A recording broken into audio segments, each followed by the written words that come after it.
Olá pessoal, vamos começar falando hoje sobre a origem da vida na Terra.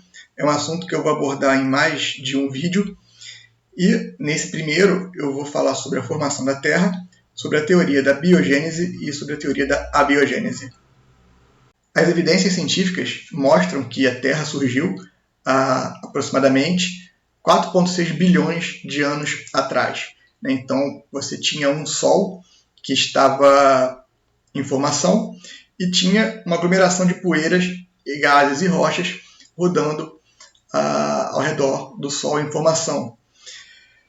Quando essa poeira, gás e rocha se juntaram, ela gerou um calor intenso, né? E toda a parte interior da Terra foi fundida, né? Ou seja, começou a ser expelida através de erupções vulcânicas para a superfície, né? Gerando um calor intenso.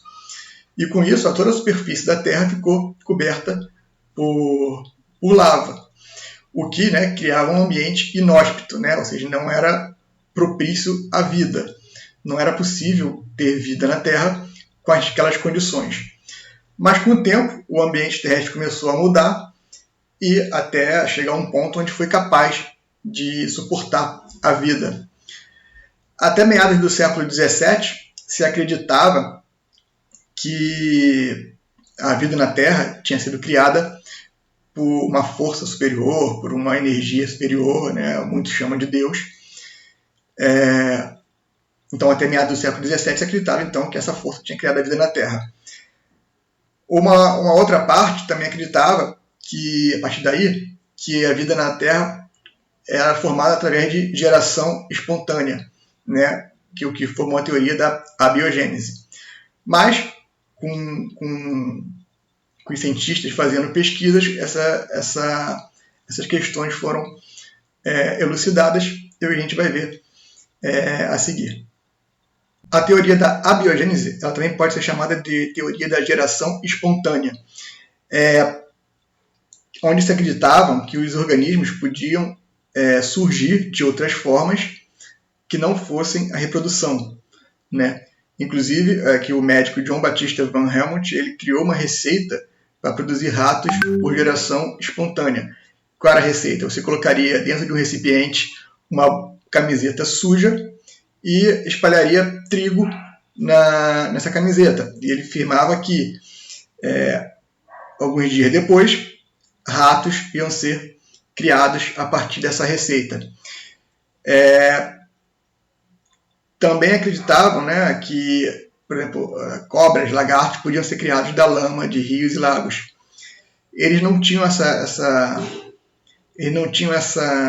percepção que não era a camiseta suja e o trigo que ia criar um rato. Ele simplesmente atraía um rato, criando os ratos, criando um ambiente propício para que eles vivessem ali. Então, com o tempo, a teoria da biogênese perdeu força, né, e deu lugar à teoria da biogênese, que aqui a gente vai ver agora nos próximos slides. Então, ainda no século XVII, se acreditavam que os vermes que surgem dos cadáveres, né, tanto de animais mortos, de pessoas mortas, eram uma transformação da pele, né, do músculo putrefato, do músculo podre daquele cadáver, que se transformava nas larvas. Então, o que o Red fez? Então, ele dizia que os vermes, né, eram a fase inicial do ciclo de vida das moscas, que colocavam ovos nos corpos. Então, o que ele fez? Ele colocou corpos de animais mortos em frascos. Em alguns frascos, ele deixou aberto. Em outros frascos, ele colocou uma gaze fina por dentro. Então, o que aconteceu? Esses frascos, né, atraíam moscas, só que nos frascos com gase, as moscas não conseguiam entrar. E nos frascos abertos, claro, as moscas conseguiam entrar. Então, o que ele percebeu? Que depois de dias, aqueles frascos que estavam tapados com a gase não foi criado nenhuma larva, não apareceu nenhuma larva. E já nos frascos abertos foi observado o surgimento de larvas. Então, nesse caso, ele ajudou a perceber que realmente as larvas que apareciam nos cadáveres de animais e dos homens eram realmente causadas pela colocação de ovos das moscas. Mas, ainda assim, a teoria da geração espontânea ainda era usada na questão dos micro-organismos, né? Ela ainda era difundida, as pessoas achavam que aí os micro-organismos ainda eram criados a partir de geração espontânea. Então, o que o Joubert fez? Ele ferveu um caldo à base de carne e colocou em vários recipientes. Alguns recipientes ele deixou aberto, em outros ele colocou um pergaminho tampando. O que ele reparou? Olhando no microscópio, que os recipientes abertos, ele observou a presença de micro-organismos no caldo de carne. E nos recipientes fechados, com um pergaminho, ele não observou os micro-organismos. Com isso, ele acreditou que tinha sanado, tinha resolvido a questão da teoria tinha sanado essa questão que não era por geração espontânea que os organismos apareciam, né? Mas mesmo assim, mesmo com o experimento de Joubert, a teoria da geração espontânea não tinha sumido. Então, o que o pesquisador inglês John Needham fez? Ele colocou caldos nutritivos em frascos, né, parecido com o experimento anterior, ferveu por 30 minutos e fechou com rolhas de cortiça.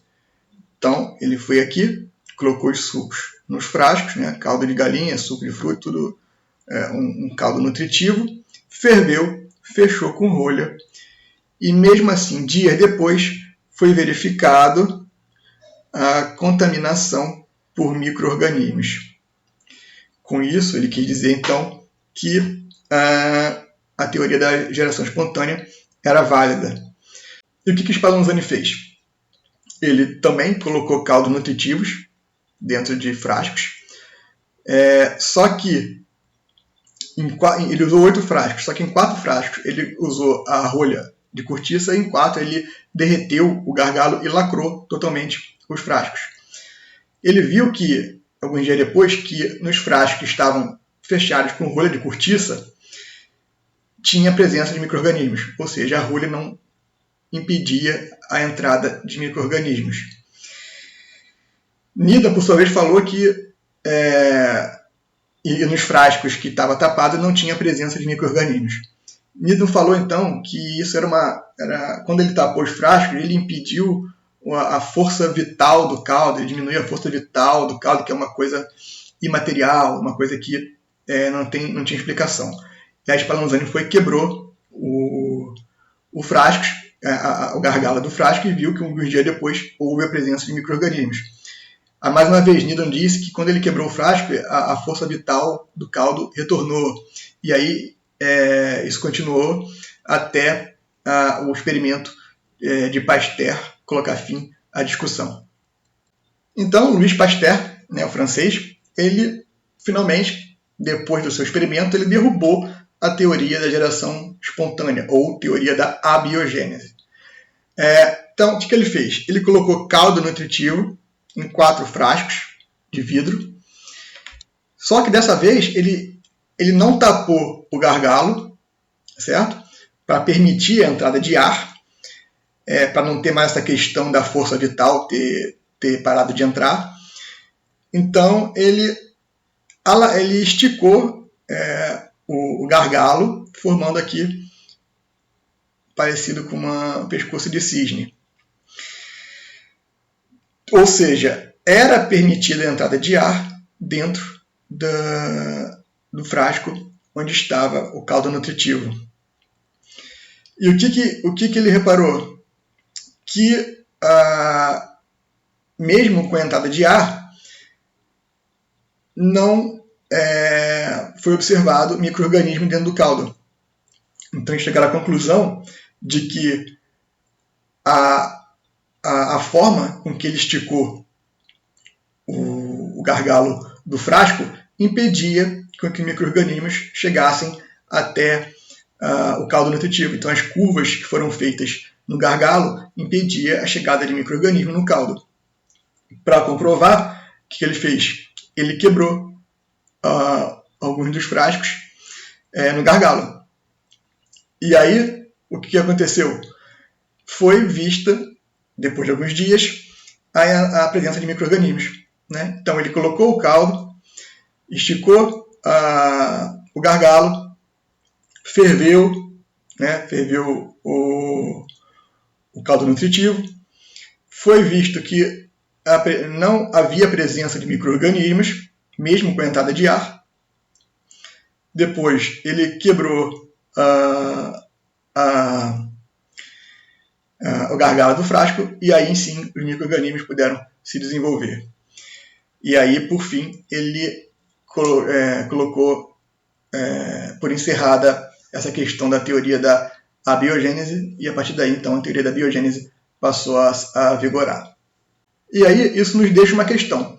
Se a teoria da abiogênese foi refutada, né, se os organismos eles são formados, né, somente por reprodução, se a teoria da biogênese foi o que vale, como é que surgiu o primeiro organismo na Terra? Né? Se não tinha outros organismos para se reproduzirem e criarem outros, né? E a teoria da abiogênese foi refutada, como é que surgiu o primeiro organismo na Terra? É o que a gente vai ver na próxima aula.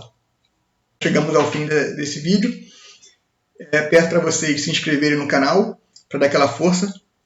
Um grande abraço e até a próxima.